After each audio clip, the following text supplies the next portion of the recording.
Good morning, 7th class. Lesson number 5, SST, page number 62, Indo-Islamic architecture. Islamic architecture came to India with the Turk. Islamic architecture Bharat में तुर्कों के द्वारा आया and was taken greatest height to by Mughal, और इसे ऊंचाई तक ले जाने के लिए मुसलमानों ने मुगलों ने साथ दिया. One of the first thing is new ruler did was the build houses and mosque for the followers. पहली जो तीन थिंग्स चीज़ थी या वस्तु थी न्यू रूलर ने राजा के लिए डेड वाज टू बुल्ड बनाना हाउसेज एंड मॉस्क्यू घर और मॉस्क्यू मस्जिदों को फॉर देयर फॉलोअर्स उनको मानने वालों के लिए. These were intently built in strict Islamic tradition. इन्हें इस्लामिक ट्रेडिशन इस्लामिक रीति रिवाजों के अनुसार बनाया गया था. Soon the originally beauty was lost, और जल्द ही जो वास्तविक सुंदरता थी वह खोने लगी. And many Indian architecture elements were adapted like the chhatris. बहुत सी भारतीय निर्माण कला के नमूने थे, उनमें से एक छत्रीस, स्मॉल अम्ब्रेला लाइक हाउस का पवेलियन, फिर छज्जाज, एवं द झरोखाज जिसे विंडो बोला जाता था, छज्जा जिसे आप कॉरिडोर बोलते हो. एट द सेम टाइम, इसी समय they also introduce various elements such as the dome. उनमें से जो सबसे पहले इंट्रोड्यूस किया था वो डोम था. A true arch of minaret in India, जो भारत में प्रसिद्ध हुआ. In blending of the traditional style pervade of India, Hindu Jain और बुद्धिस्ट तीनों की बनावट या तीनों की निर्माण कला को मिलाकर बनाया गया था. And the Islamic led to the rise Indo Islamic architecture. उसके बाद इसे भारत और इस्लामिक दोनों का नाम दिया जाने लगा. टिल द 12th सेंचुरी 12वीं शताब्दी तक the trabeated style architecture were use to construct purpose.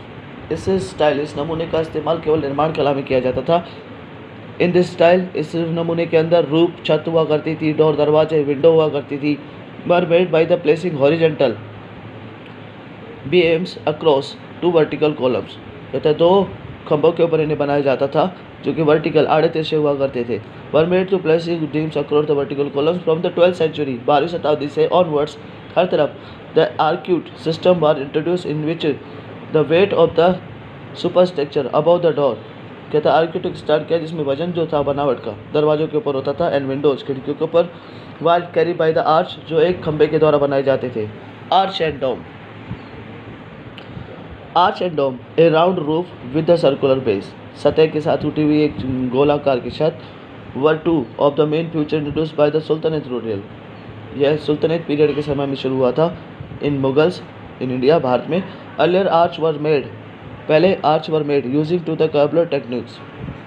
पहले आर्च था कर्बुलर टेक्निक से बनाया जाता था. In which stone were build up nearly in a particular arch. पत्थर जो होता था वह एक आर्च खंबे के रूप में या खंबे के पास लगा दिया जाता था. Which mean to the top, जो कि ऊपर तक उठा हुआ होता था. But corbel arch were not stable enough to the making wide gateway. लेकिन कॉर्बेल आर्च का जो इस्तेमाल था वह गेट दरवाजे बनाने के लिए नहीं किया गया. दस the true arch system introduce by the तुर्क. इसीलिए ट्रू आर्च सिस्टम बनावट का जो नमूना था वाट इंट्रोड्यूस बाय द तुर्कों के द्वारा बताया गया था. We can see the first true arch in the Balban tomb. कहता पहला ट्रू आर्च जो है हम बलबान की टॉम मकबरे पर देख सकते हैं. To make a true arch a key stone was needed to balance on the other stone. एक पत्थर को बैलेंस बनाकर दूसरे पत्थर पर टिकाया जाता था. And both side and make to the stay together accurate style. और दोनों को एक नियमित रूप से व्यवस्थित करते हुए एक गोलाकार बनाया जाता था. The use of arch and dome meant by the pillars were not needed to support structural weight. कहते आर्च जो बनाई जाती थी उसका जो बनावट या उसका वजन था वह उस मकबरे की बनावट के ऊपर ज़्यादा वजन नहीं डालता था. This provide wider gate clear views to the large space of meeting that we held in the placing of mosque. कहता प्रोवाइडर वाइडर गेट वे बड़े बड़े दरवाजे हुआ करते थे. क्लियर व्यूज जिनसे साफ देखा जा सकता था. ए लार्ज स्पेस बहुत अधिक लार्जर स्पेस बहुत ज़्यादा जगह को. For the meeting that we are held in places of mosque. जब मीटिंग इस मॉस्क्यू मस्जिद के पास की जाती थी. डोम और spherical system roof of the building. कहते डोम जो थे स्पेरिकल स्ट्रक्चर हुआ करता था on the roof of a building, किसी भी छत के ऊपर. ये था आपका पेज नंबर 62-63.